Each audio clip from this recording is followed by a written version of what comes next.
Hello, c'est HR, votre chroniqueur. Alors aujourd'hui samedi, forcément, je vous parle d'un film Franc-Masia.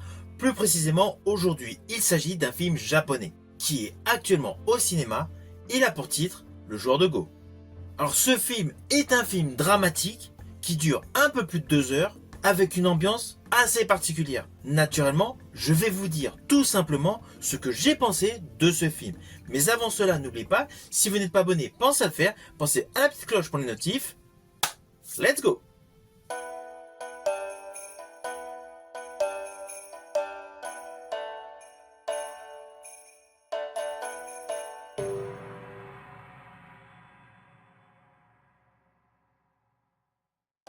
Alors ce film, Le Joueur de Go, est réalisé par Kazuya Shireshi. Désolé pour la prononciation.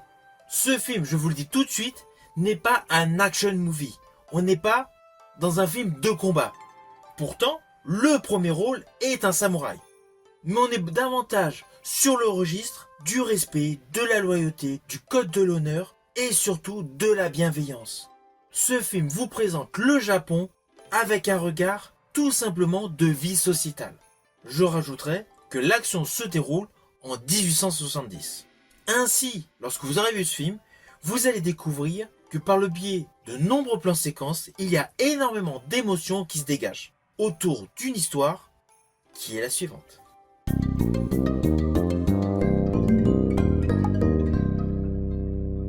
Alors le pitch de ce film se déroule juste après l'abolition du système féodal par l'empereur Meiji. Ainsi, on découvre qu'Akunoshin, Yanagida, un ancien samouraï qui vit une vie modeste avec sa fille à Edo. Alors pour la petite histoire, Edo était l'ancien nom de la ville Tokyo. C'était pour la petite histoire. De ce fait, cet ancien samouraï, père de famille, consacre ses journées au jeu de Go. Alors pour les novices, le jeu de Go est un jeu impliquant des petites pierres noires et des petites pierres blanches. L'objectif principal est d'encercler son adversaire. Oui, je vous le fais de manière très succincte, la règle du jeu, parce que c'est beaucoup plus compliqué que ça, naturellement.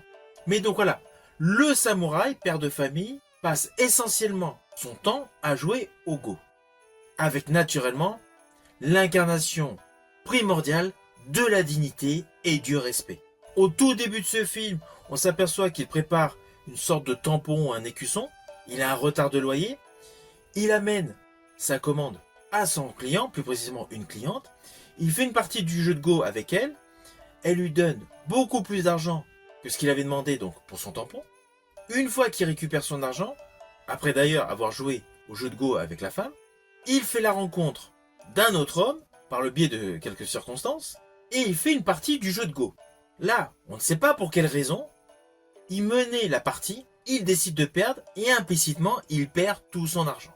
Il reste paisible, impassible et on comprend qu'il y a une question d'honneur dans cette histoire. Après évidemment la personne le retrouve, etc., discute pourquoi tu m'as fait gagner, etc. Ne vous inquiétez pas, je n'irai pas plus loin sur les lignes scénaristiques de ce film.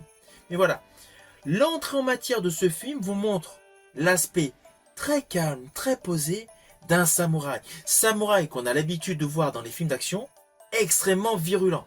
Virevoltant, trancher des gorges et des membres à tout berzingue. Là, dans ce film, ce n'est pas le cas. On est vraiment sur le côté spirituel, le code de l'honneur, l'éthique des samouraïs. Et justement, celui-ci va être mis en défaut à cause d'accusations calomnieuses. Oui, vous vous rendez compte? Le film va mettre en exergue des accusations calomnieuses et le samouraï, pour s'en défaire, va tout simplement utiliser sa stratégie. Alors sur le mécanisme de la réalisation, le film est sublime. La photographie est super belle. Les décors, la reconstitution de cette époque de 1870 est merveilleuse. Ainsi que tous les costumes que portent l'ensemble des protagonistes de ce film. Alors oui, si vous n'êtes pas aficionados du jeu de Go, forcément, vous allez trouver toutes les parties un peu longues. Perso, je ne joue pas du tout à ce jeu, et c'est le côté qui m'a un petit peu, gêné dans ce film, car toute la partie réflexion, la stratégie, des fois, c'est un peu longué. Mais cela passe assez rapidement, car toute la mise en scène est extrêmement élégante. avec notamment des profondeurs thématiques telles que l'abnégation, l'honneur et la vengeance sont habilement exploitées. Tout au long de ce film, vous allez reconnaître un esthétique extrêmement soigné sur fond historique. Ce film est radicalement fait pour tous les aficionados de films à réflexion avec un côté épique. Alors oui, c'est pas grandiloquent, tout le côté épique, mais en un certain sens, cette notion est également suggérée.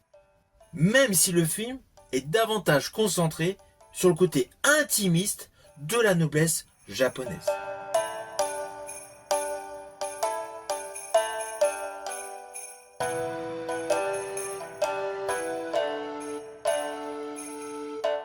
Alors au final, naturellement, c'est un film que je vous invite à découvrir. Il est actuellement au cinéma. Ceci dit, ne vous attendez vraiment pas à un film porté par un rythme effréné. On est vraiment dans la lenteur, dans la sagesse, du début jusqu'à la fin. Si vous avez aimé ma vidéo, n'oubliez pas, petit pouce vers le haut, pensez au partage. Quant à moi, je vous dis à bientôt pour une prochaine vidéo.